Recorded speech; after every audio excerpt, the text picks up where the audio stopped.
Hello guys, welcome back. तो पिछले हमने देखा था एटॉमिक स्ट्रक्चर में। सबसे पहले तो हमने दो इसका क्लास हो चुके हैं एटॉमिक स्ट्रक्चर के, और पिछले में हमने नील बोर के अथी को देखा था, उसके एटॉमिक स्ट्रक्चर थ्योरी को। अब आते हैं डिस्कवरी ऑफ न्यूट्रॉन। अब मैंने जगह यहाँ खाली छोड़ा है। दरअसल डिस्कवरी ऑफ न्यूट्रॉन की एक बहुत ही अच्छी दिलचस्प कहानी है। हुआ क्या कि जब हम लोग ने देखा कि रदरफोर्ड ने न्यूक्लियस का खोज किया।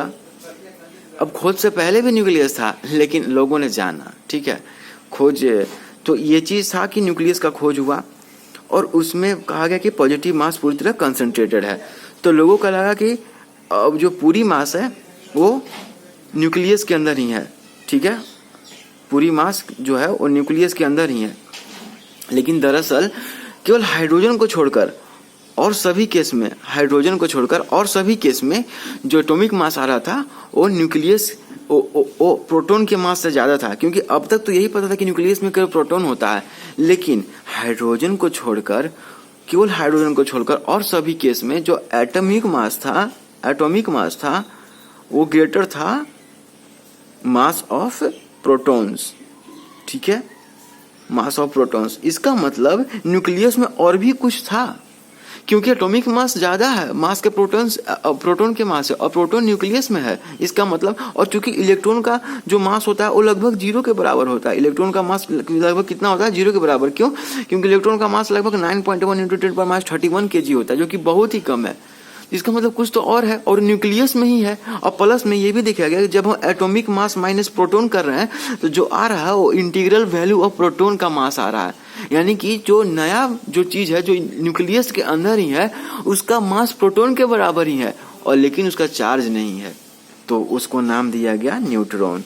और 1932 में जेम्स चैडविक ने इसके एग्जिस्टेंस को कंफर्म भी किया। बेरिलियम एटम को बम्बार्डमेंट किया उसको अल्फा पार्टिकल से, ठीक है। बेरिलियम का जानते हो ना, 8 होता है एटॉमिक मास और 4 होता है एटॉमिक नंबर, ठीक है। तो बेरिलियम के न्यूक्लियस को बम्बार्डमेंट में, सही हो ना, 8 ही होता है कि 9 होता है? 8 ही होता होगा मेरे ख्याल से।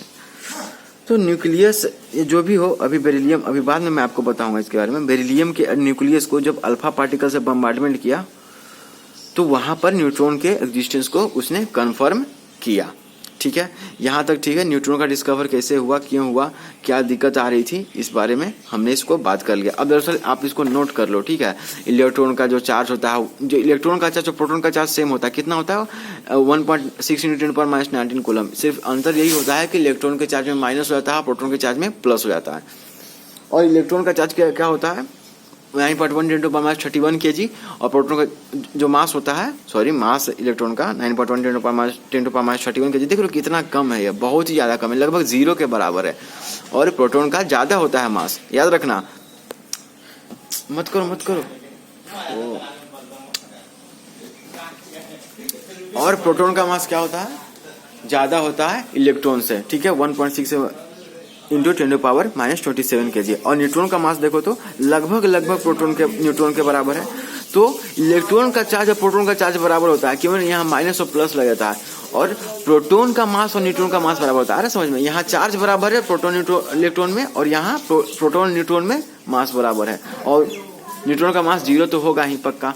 अब रिलेटिव चार्ज यहाँ माइनस में प्लस में, तो इसको नोट कर लेना, ठीक है। अब एटॉमिक नंबर पे आता है। The number of proton present in the nucleus of an atom is called atomic number. जितने प्रोटॉन प्रेजेंट होंगे उसको एटॉमिक नंबर कहेंगे। एटॉमिक नंबर को जेड से डिनोट करते हैं। और मास नंबर किसको कहते हैं? The total number of proton plus neutron present in the nucleus.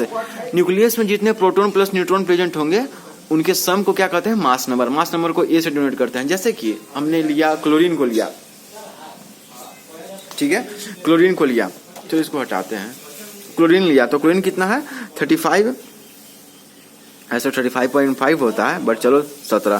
तो यहाँ पर क्या होगा, किसी भी जैसे कोई मान लो कोई चीज़ है, कोई एटम बी है, तो इसका जो क्या बोलते हैं एटॉमिक नंबर, हम लोग नीचे यहाँ जेड लिखते हैं, और एटॉमिक मास ये यहाँ ऐसे ऐसे डोनेट करते हैं किसी भी चीज़ को, समझ में आ रहा है। ये मान लो कोई एलिमेंट है तो इसका सिंबल B है, यहाँ सिंबल लिखते हैं, यहाँ उसका एटॉमिक नंबर लिखते हैं, यहाँ उसका एटॉमिक, ये ऊपर एटॉमिक मास लिखते हैं। तो क्लोरीन यहाँ हो गया, तो यहाँ इसमें ये क्या हो गया एटॉमिक नंबर, ये क्या हो गया एटॉमिक मास। तो एटॉमिक नंबर 17 है, तो जितना एटॉमिक नंबर होता है एटॉमिक नंबर, अगर कोई एटम न्यूट्रल है, इस पर कोई चार्ज नहीं है प्लस माइनस, ठीक है, जब चार्ज आता है तो उसको आयन कहते हैं, लेकिन ये न्यूट्रल एटम है। तो न्यूट्रल में याद रखना, न्यूट्रल एटम में एटॉमिक नंबर जो होता है बराबर होता है नंबर ऑफ प्रोटॉन बराबर नंबर ऑफ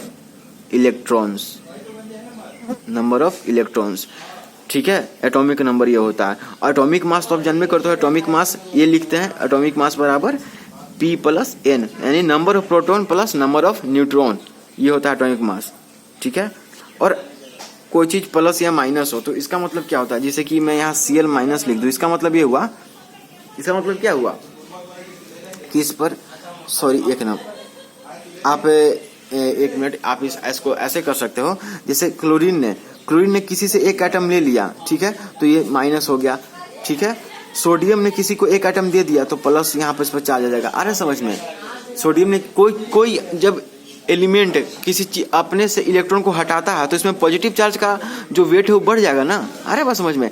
पहले सोडियम का क्या होता है, सोडियम का आप जान लो, यहाँ 11 23, सोडियम का एटॉमिक मास कितना होता है, एटॉमिक नंबर 11, एटॉमिक मास 23 होता है। तो इस पर 11 प्रोटॉन होगा, 11 इलेक्ट्रॉन होगा, लेकिन अगर एक इलेक्ट्रॉन किसी को दे दिया, मान लो Cl को दे दिया, तो इस पर अब 10 ही इलेक्ट्रॉन बच रहा है। तो इसमें प्रोटॉन तो अभी भी 11 है, 11 प्रोटॉन तो अभी भी है, लेकिन 10 इलेक्ट्रॉन बच रहा है। तो इस पर जो पॉजिटिव चार्ज का पड़ रहा है वो भारी हो गया, इसलिए यहाँ Na प्लस लिख दिया।